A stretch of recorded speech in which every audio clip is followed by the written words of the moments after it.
Bien, tiempo de continuar con estas cuestiones políticas tan interesantes, lo decíamos recién con Ricardo Muñoz, abogado constitucionalista, para explicar un poco esta situación, que no sé si tiene alguna suerte de familiarización o que se pueda asemejar. Para eso vamos a charlarlo con Salvador Samper. Nos vamos a ir a Perú. Él es periodista del país incaico, para hacer cierto parangón con lo que se habla de lo que pasó en tiempos de Alberto Fujimori, que el 5 de abril del 92, directamente y con apoyo de las Fuerzas Armadas, cerró el Congreso. Estaba la situación de Sendero Luminoso, las guerrillas, y se lo denominó Fujimorazo. Bueno, aquí en la Argentina, Salvador, eso no ha pasado afortunadamente, pero el Congreso está teniendo cada vez menos funciones, ¿no? Con decretos y demás cuestiones. Gracias por atendernos. ¿Cómo estás? No, muchísimas gracias a ustedes por llamarme, por contactarme. Justo lo mencionabas al inicio, y yo estuve hace poquito en Argentina, en Buenos Aires estuve en octubre, y uno de los objetivos por el cual el canal me mandó fue buscar a Javier Milei cuando estaba postulando. Y el principal objetivo era preguntarle si pensaba hacer lo que hizo Fujimori en el 90, ¿no? Entonces eso más o menos responde un poquito la pregunta sobre eso. Yo creo que sí es un ambiente bastante parecido a lo que hizo Fujimori en aquel 8 de agosto de 1990, que en realidad el mensaje no lo dio él, lo dio su ministro de Economía, Carlos Hurtado Miller, aquella noche en la que básicamente sinceró los precios de la economía a nivel nacional. Javier, si podemos, entrar en el contexto, sabemos como periodistas que siempre el contexto es fundamental en este tipo de casos.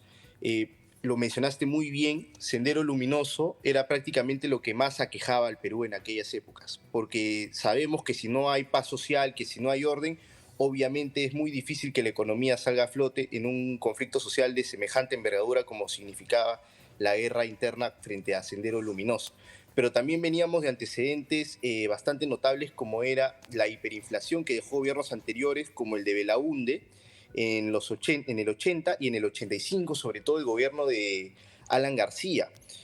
Fujimori encontró la economía prácticamente al 90% estatizada. Habían demasiadas empresas estatizadas, había control de precios, y quien propuso en realidad este shock, porque se le conoció mediáticamente mucho antes de que se le aplicara como shock, lo propuso Mario Vargas Llosa. Mira. Nuestro premio Nobel de Literatura, que en esa época postulaba a la presidencia, él lo propuso, era su bandera, el shock para poder sincerar los precios. Fujimori ganó las elecciones porque precisamente señaló que no iba a aplicar el shock. Él en su mensaje decía: nosotros vamos a acabar con la inflación, pero no vamos a aplicar el shock. Y para que la gente nos entienda un poquito más o menos a qué le llamamos nosotros shock aquí en Perú, bueno, había una cierta cantidad de precios, había hiperinflación, pero eso no afectaba mucho a la gente ni su poder adquisitivo, porque había control de precios y había mucho subsidio en cuanto a productos de primera necesidad, como es el caso del pan, el caso del aceite, los fideos, el arroz, y productos tan esenciales también como la gasolina. Después de este mensaje del 8 de agosto de 1990 del ministro de Economía, Carlos Hurtado Miller, esos precios se dispararon. Costaron 3, 4 veces más. En el caso de la gasolina, incluso más de 10 veces más costó a partir de esa noche.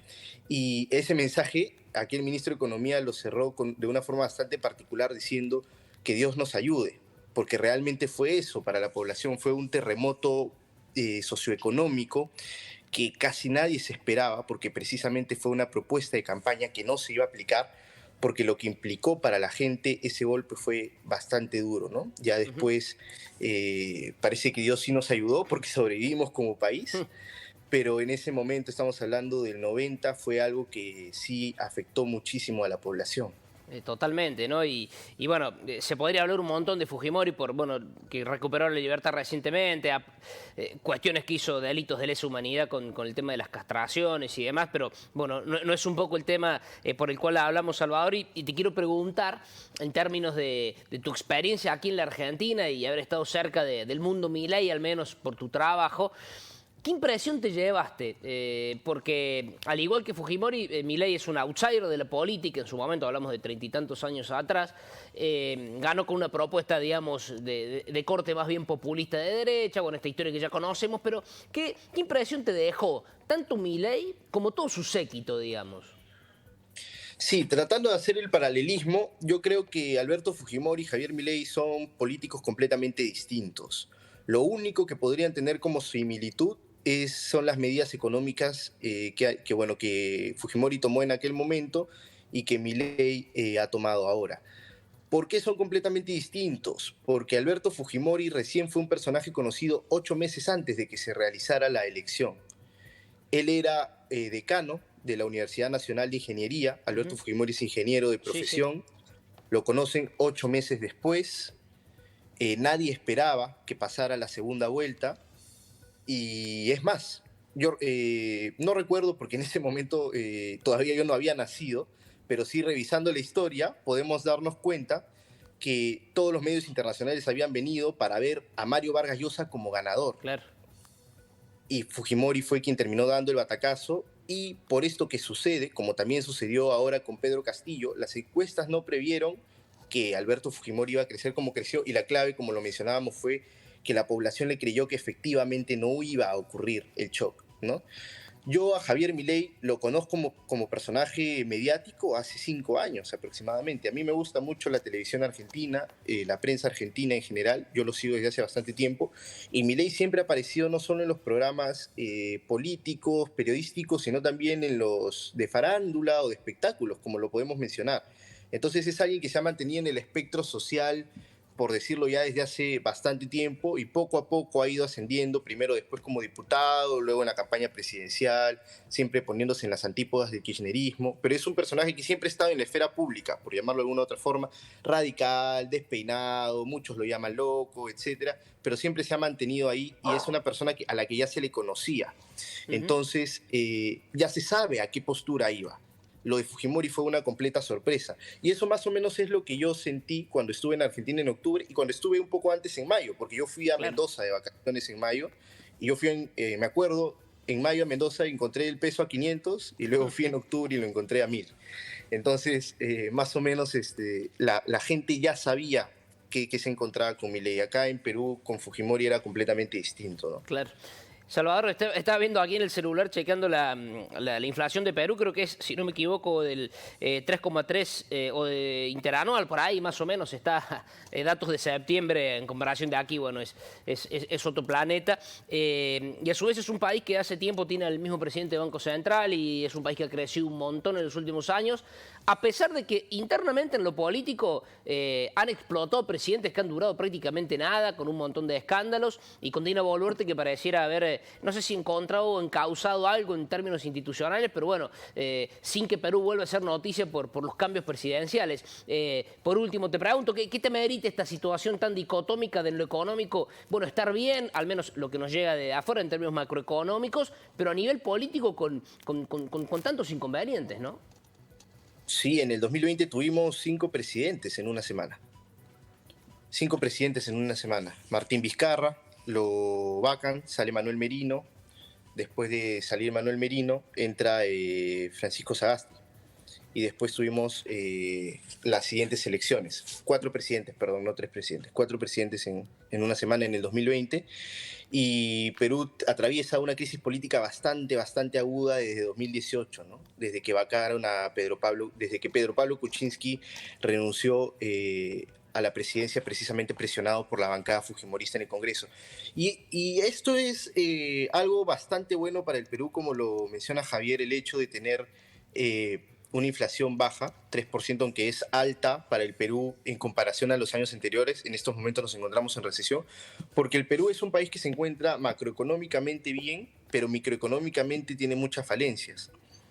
Y tiene sobre todo una figura que no le permite progresar en cuanto a infraestructura, tecnología y poder diversificar la distribución de la economía, como es el hecho de los gobiernos regionales. Ujú. Acá en el Perú hay una autoridad que se llama gobernador regional, que es una especie de alcalde de una región grande.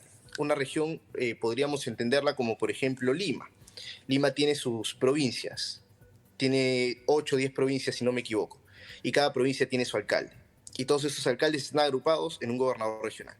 Eso sucede con las 25 regiones del Perú. Estas 25 regiones tienen su gobernador regional. Entonces el Poder Ejecutivo distribuye presupuestos a los gobiernos regionales para que ellos ejecuten obras que les den primeras atenciones básicas a la comunidad.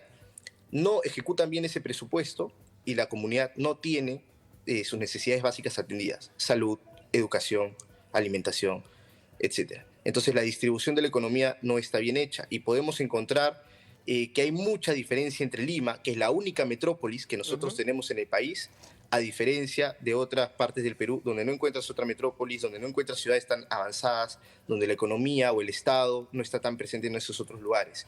Mal que bien en Argentina, por ejemplo, yo encuentro grandes ciudades, además de Buenos Aires.